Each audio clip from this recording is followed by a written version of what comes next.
안녕하십니까. 도시공원 정책에 주민이 참여하는 방법에 대하여 발표하게 된 이채빈입니다. 네, 저는 저에게 이 교재는 제가 처음으로 조경학에 대해 알게 해준 그런 교재인데요.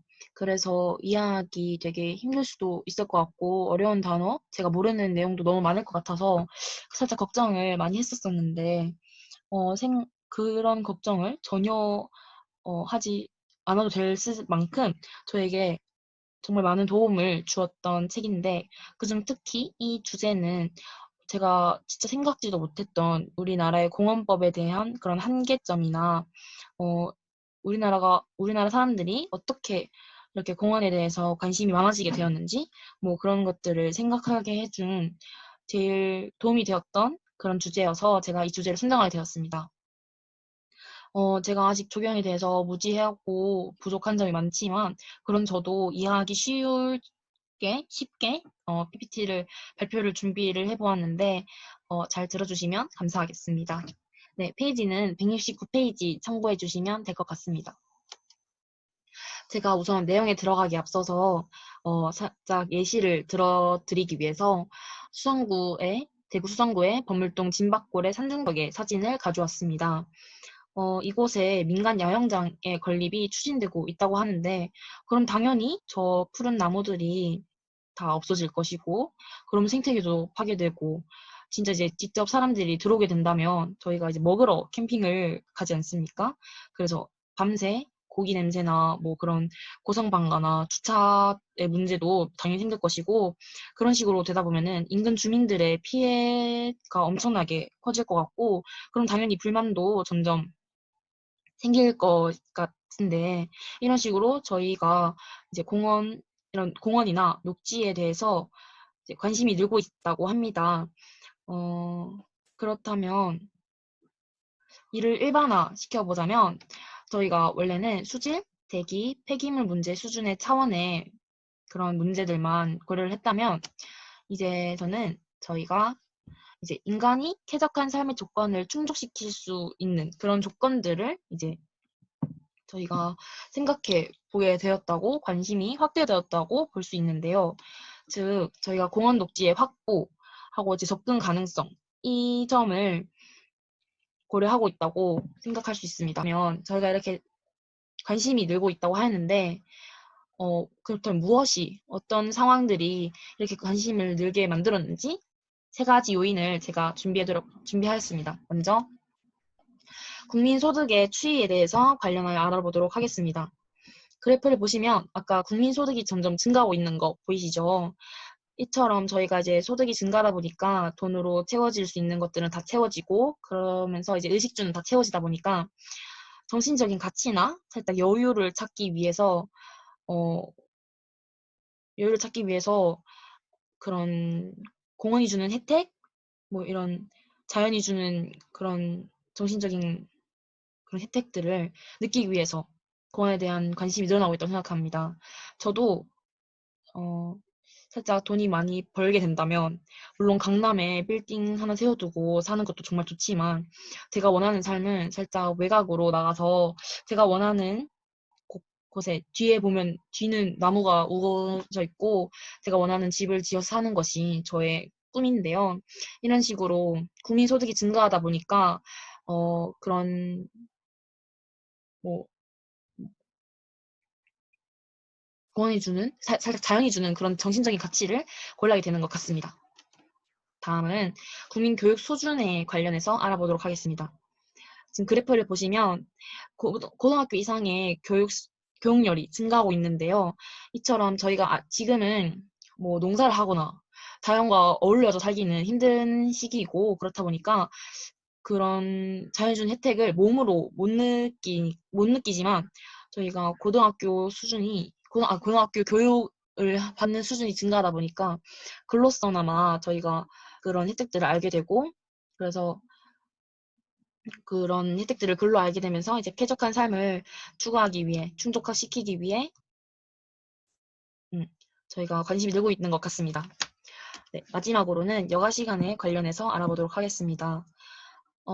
지금은 다행히 조금 수그러든 기세가 보이긴 하지만 저희가 몇 달 전까지만 해도 코로나 바이러스 때문에 되게 다른 가고 싶은 곳도 잘 못 가고 실내 잘 못 가고 그런 식으로 잠시 지냈었는데 심지어 또 이제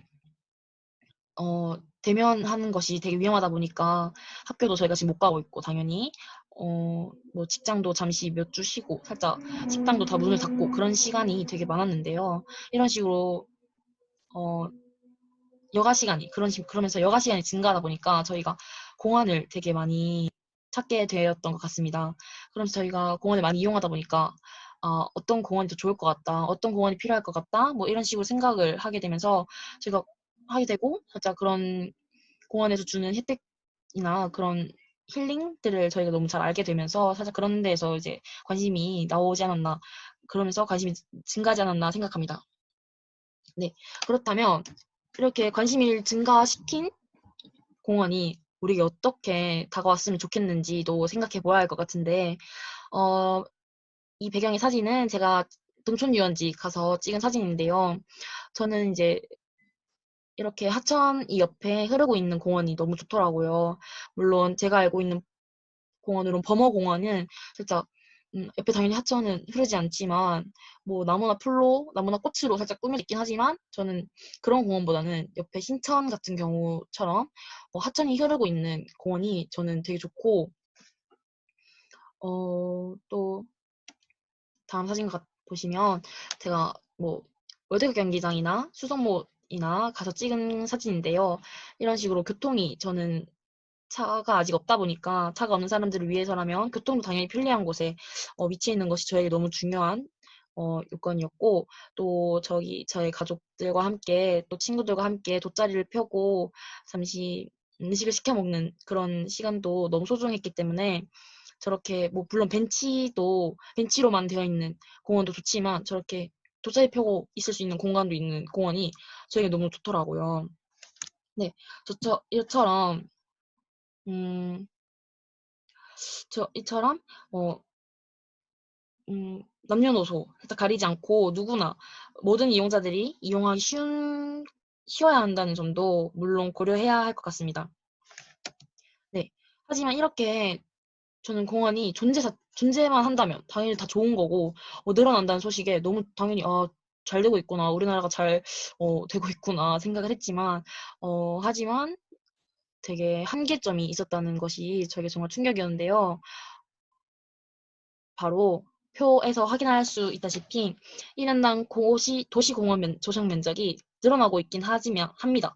늘어나고 있긴 하지만 어, 저희 나라의 공원법 특성상 살짝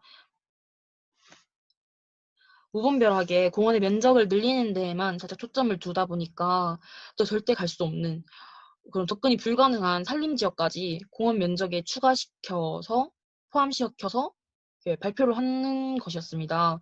그렇다면 저희가 뭐 늘어나고 있지만 갈 수 있는 곳은 뭐 일정적이었다. 뭐 이런 식인 거죠.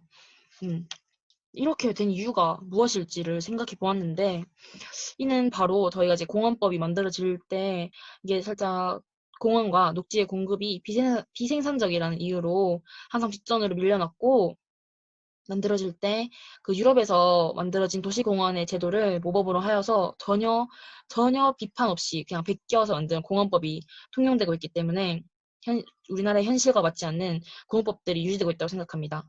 그러니까 저희 나라 사람들은 주로 경쟁적으로 미래를 주로 생각하면서 바쁘게 어, 살아가지만 저희와는 가치관과 생활 패턴이 완전 다르게 유럽 사람들은 좀 더 여유를 즐기고 여유를 추구하는 사람들이기 때문에 다른 결과가 나타난 것이라고 볼 수 있습니다. 네, 그렇다면 어떻게 저희 환경만을 고려하지 않고 이제 경제적으로도 잘 생각하면서 이제 공업법을 개선하기 위한 사회적으로 어떻게 해야 할지 그런 방법도 생각해야 하고 어떻게 많은 주민들이 편리하고 쉽고 재밌게 이용할 수 있는지도 자세히 생각해 보아야 할 것 같은데요. 제가 여러 가지 한 두 가지 생각해 보았는데 먼저 네, 공원을 단지 하나의 도시 계획 시설로만 보지 않고 지역 주민들을 위한 또는 다른 지역 주민들이 놀러 올 수 있을 만큼, 놀러 오고 싶을 만큼 문화시설로서의 역할을 증대시키는 것입니다. 제가 이 사진은 해운대 제가 비축제를 갔을 때 사진인데요. 저는 저뿐만 아니라 많은 사람들이 춥거나 선선하든 그렇든 어떻든 저녁 시간에 걷는 것을 되게 좋아한다고 보는데 저녁 시간을 이용해서 빛으로 예쁘게 꾸며놓으면 많은 사람들이 오고 싶어하는 그런 재밌는 공원이 될 것 같다고 생각합니다. 네, 물론 요즘 이제 SNS를 많이 사용하다 보니까 저기 오른쪽에 위에 있는 사진처럼 포토존도 중요한 중요하게 생각해야 할 요건이라고 생각합니다. 네, 다음은 지방 주민과 NGO 등의 참여로 지속 가능한 개발을 성취해내기 위한 고민도 필요할 것 같습니다. 제가 예시로 찾아본 NGO 단체 중에서는 환경운동연합이라는 단체가 있었는데 이 단체에서는 일회용 컵 보증금제라는 것을 만들어서 딱 들어도 살짝 감이 오시나요? 이렇게 일회용 컵에 일회용 컵에 어떤 일정 금액의 보증금을 붙여서 판매한 뒤에 소비자가 반납을 하면 이를 보증금을 다시 돌려주는 그런 제도입니다. 이런 제도를 만들어서 해양 생태계 오염이나 미세 플라스틱 문제에 관련해서 지속 가능한 개발을 위해 힘쓴 사례를 저희가 찾아볼 수 있었고 또 이 외에도 저희가 나라에서 이미 이루어진 청계천 보건 사업이나 새만금 간척 사업으로 환경을 생각한 간척 사업을 살짝 생각을 해서 철새들도 전보다 많이 찾아오고 새로운 생태계가 많이 탄생됨으로써 지속 가능한 개발을 위한 사례도 있었습니다. 제가 잠시 동영상을 관련해서 보여드리도록 하겠습니다.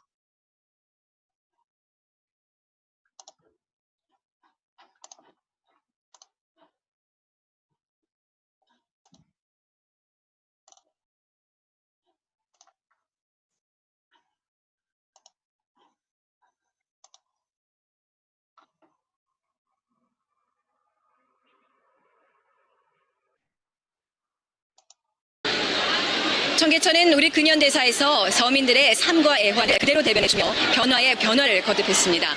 도심의 생활터전에서 온갖 쓰레기로 찌든 천덕꾸러기로 그리고 다시 서울의 젖줄로 태어난 청계천의 과거와 현재 그리고 미래를 홍성철 기자가 정리했습니다. 해방 전 청계천은 도시 서민들의 생활터전이었습니다. 빨래를 하거나 물놀이를 하는 모습을 흔히 볼 수 있었습니다. 전쟁이 끝나고 청계천에는 살 길을 찾아 떠도는 사람들이 모여들었고 미군 부대 깡통을 펴서 만든 판자촌이 빼곡히 들어섰습니다. 1958년 복개가 시작되면서 청계천은 개발과 근대화에 성공이 됩니다. 청계천을 접기 시작한 지 만 4년 3개월 만에 콘크리트 도로가 완성되어 폭주하는 교통량을 절반쯤 소화시킬 수 있게 됐다고 합니다. 하루 17만 대의 차량이 오가며 무겁게 짓누르던 청계천은 드디어 밝은 햇살을 맞이합니다. 회색 콘크리트에 묻힌 지 40여 년 만입니다. 복원된 청계천에는 잊혀졌던 과거도 되살려놨습니다. 서민들의 애환이 담겼던 빨래터는 휴식 공간으로 돌아왔고 어두컴컴한 도로 밑에 묻혀있던 문화재들은 다시 제자리를 찾았습니다. 서울의 온갖 쓰레기를 받아내며 하수구 역할밖에 하지 못하던 청계천은 이제 싱그러운 풀냄새 가득한 생태하천으로 탈바꿈했습니다. 서울시는 앞으로 청계천을 중심으로 좌우에서 내려오는 10개가 넘는 지천을 복원하고 이후 발원지와도 연결시켜 서울 도심의 물길을 완전히 되찾겠다는 계획입니다. KBS 뉴스 홍성철입니다.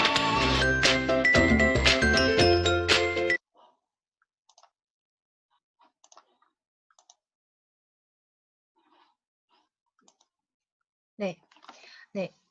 이상으로 제가 발표를 마치도록 하겠습니다.